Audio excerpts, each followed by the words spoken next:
तत्र मीन्स वहाँ, सर्व सभी, क्रिया कार्य, अफला यानी निष्फल हो जाते हैं। समझ में आया? तो यत्रैस्तास्तु, जहाँ उनकी पूजा नहीं की जाती है, उन्हें सम्मान नहीं दिया जाता है, वहाँ सभी कार्य निष्फल हो जाते हैं। ठीक है, आइए फिर से समझते हैं। जहाँ नारियों की पूजा की जाती है वहाँ देवता भी निवास करते हैं। जहाँ उनकी पूजा नहीं की जाती है, उन्हें सम्मान नहीं दिया जाता है, वहाँ सभी कार्य निष्फल हो जाते हैं। आइए अगला श्लोक पढ़ते हैं।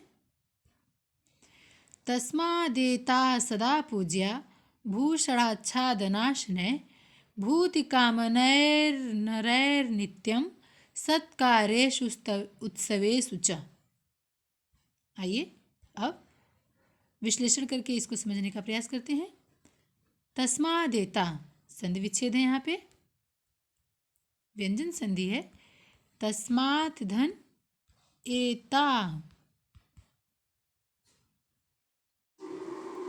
तस्मात् धन एता सदा पूज्या भूषणाच्छादन शनै, भूषण धन आच्छादन, आच्छादन शनैः, शनैः मीन्स शीघ्र ही, जल्दी ही। तो तस्मात् एता सदा पूज्य, जहाँ हमेशा इनकी पूजा की जाती है, इन्हें सम्मान दिया जाता है।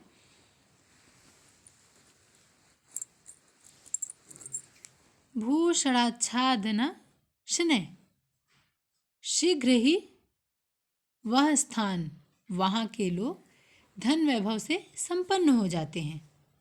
समझ में आया? और भूति कामना कामय नरैर नित्यम, यहाँ भी संधि विच्छेद है। भूति कामनैः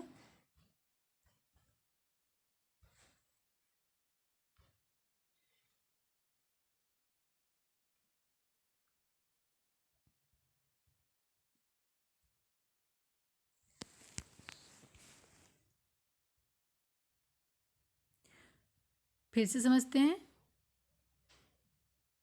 भूति कामनैः धन नरैः, फिर धन नित्यम। ठीक है,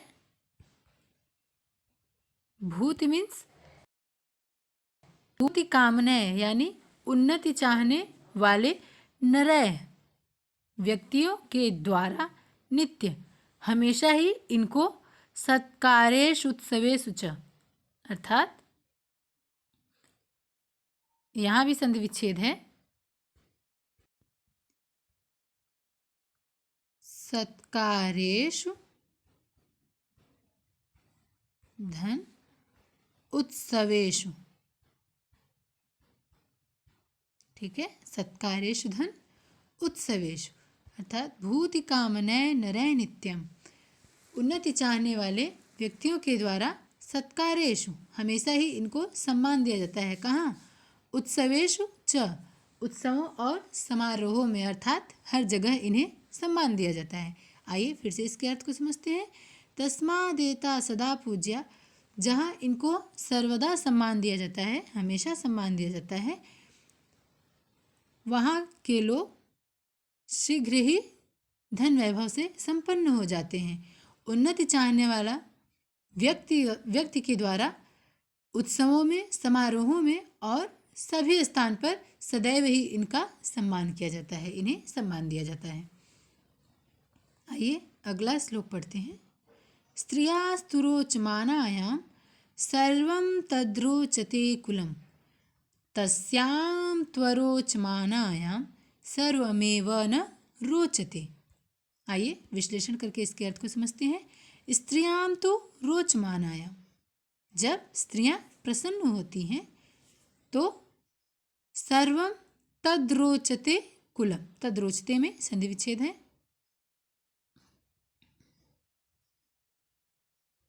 तत् धन रोचते, ठीक है, तत् धन रोचते। कुलम, कुल संपूर्ण परिवार। तो अर्थ को समझे। स्त्रियां तो रोचमानायाम, जब स्त्रियां प्रसन्न होती हैं तो संपूर्ण परिवार सुखी रहता है, प्रसन्न रहता है। और तस्याम त्वरोचमानायाम, तू धन अरोचमानायाम, अरोचमानायाम, अर्थात जब ये अप्रसन्न होती हैं, दुखी होती हैं, तो सर्वम एव न रोचते। सर्वम धन एव, सर्वम धन एव, ठीक है।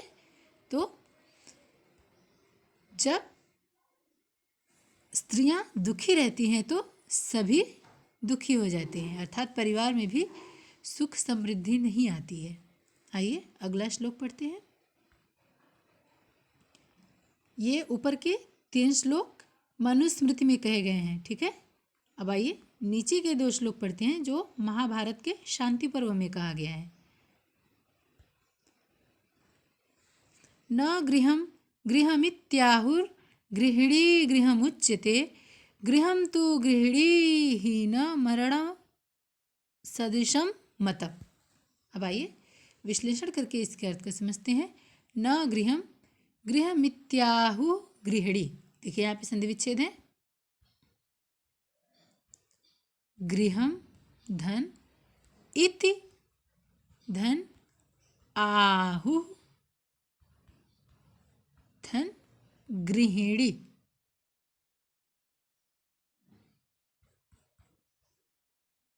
गृहम धन इति धन आहु धन गृहिणी, अर्थात गृहम इति आहु गृहिणी, अर्थात न गृहम घर नहीं है, गृहम घर, वह घर घर नहीं है, ऐसा कहा जाता है।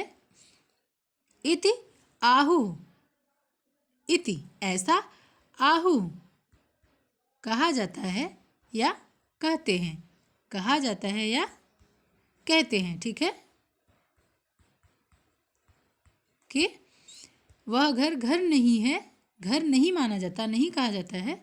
गृहम उच्यते, जिसमें गृहिणी नहीं है, जिस घर में गृहिणी नहीं है वह घर घर नहीं होता है, ऐसा कहा जाता है। ऐसा गृहम तु गृहिणीहीन, बिना गृहिणी के, हीन, हीन मीन्स रहित, गृहम तु गृहिणी हीनम, बिना गृहिणी के, देखिए गृहिणी हीनम अरण्य दिश सदृशम, इसमें पहले संधि विच्छेद कर लेते हैं।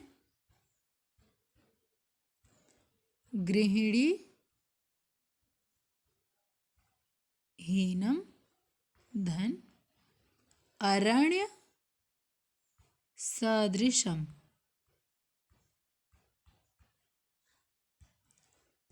समझ में आया। गृहिणीहीनम अरण्य दृशम मतम, गृहम तु गृहिणीहीनम, बिना गृहिणी के, हीन रहित, गृहिणी रहित घर, अरण्य सदृशम, अरण्य मीन्स क्या होता है आपको पता है। अरण्य का अर्थ होता है जंगल, अरण्य मीन्स जंगल या वन, ठीक है। तो बिना गृहिणी के घर वन के समान होता है, जंगल के सदृश होता है, ठीक है। अर्थ समझ में आया। आइए अर्थ फिर से समझते हैं। गृहम इति आहु गृहिणी गृहम उच्यते न गृहम, अर्थात बिना गृहिणी के घर घर नहीं है, ऐसा कहा जाता है। उच्यते गृहम तो गृहिणीहीनम, बिना गृहिणी के घर तो वन के सदृश होता है, ऐसा माना जाता है। मतम। आइए अंतिम श्लोक पढ़ते हैं महाभारत के शांति पर्व का। नास्ति भार्या समो बंधु, बंधुर्नास्ति भार्य समा गति। नास्ति भार्या समो लोके, देखिए यहाँ पे मिस प्रिंट हुआ है, यहाँ पे होगा लोके, आप इसे अपनी पुस्तक में बना लेंगे, ठीक है।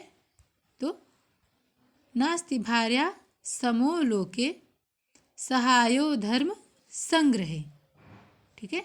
आइए अब विश्लेषण करके अर्थ को समझते हैं। नास्ति, न धन अस्ति, नहीं है, न मीन्स नहीं, अस्ति मीन्स है यानी नहीं है, भार्या समो, भार्या मीन्स स्त्री, ठीक है, पत्नी। तो नात्रि भार्या समो समान, स्त्री के समान कोई बंधु, बंधुर नास्ति, यहाँ पे भी देखिए संधि विच्छेद है, बंधु धन न धन अस्ति, न मीन्स नहीं, अस्ति मीन्स है, बंधु मीन्स भाई, ठीक है, सखा। तो नास्ति भार्या समो बंधु, स्त्री के समान कोई बंधु नहीं है, नास्ति भार्या समा गति, और स्त्री के समान कोई साथी नहीं है, गति, ठीक है, साथी नहीं है। नास्ति भार्या समो लोके, नास्ति न अस्ति नहीं है, स्त्री के समान इस संसार में सहायो धर्म संग्रह, धर्म में सहायता करने वाला कोई नहीं है, धर्म संग्रह एकत्र करने में, कमाने में, ठीक है, धर्म का संग्रह करने में कोई स्त्री के समान दूसरा नहीं है। आइए फिर से अर्थ को समझते हैं।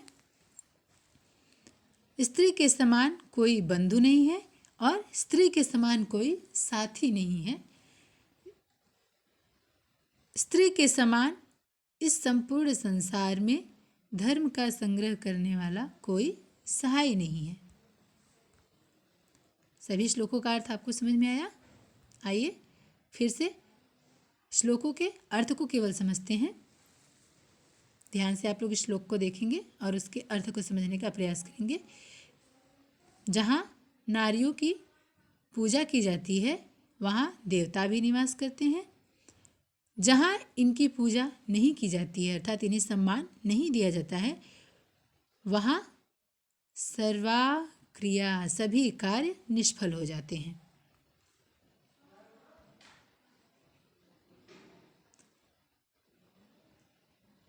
जहाँ इनकी हमेशा पूजा की जाती है वहाँ के लोग अर्थात वह स्थान, वह घर सदैव शीघ्र ही धन वैभव से संपन्न हो जाता है। उन्नति चाहने वाले व्यक्ति के द्वारा, पुरुष के द्वारा उत्सवों और समारोहों में और सभी स्थान पर सदैव ही स्त्रियों का सत्कार किया जाता है अर्थात सम्मान किया जाता है। जब स्त्रियां प्रसन्न होती हैं तो परिवार, संपूर्ण परिवार ही प्रसन्न होता है, सुखी होता है, और जब स्त्रियां दुखी होती हैं तो संपूर्ण कुल भी, संपूर्ण परिवार भी दुखी होता है। बिना गृहिणी के घर घर नहीं कहा जाता, ऐसा माना जाता है, ठीक है। ऐसा कहते हैं कि बिना गृहिणी के घर घर नहीं है, बल्कि बिना गृहिणी के घर तो जंगल के समान है, ऐसा माना जाता है, ठीक है।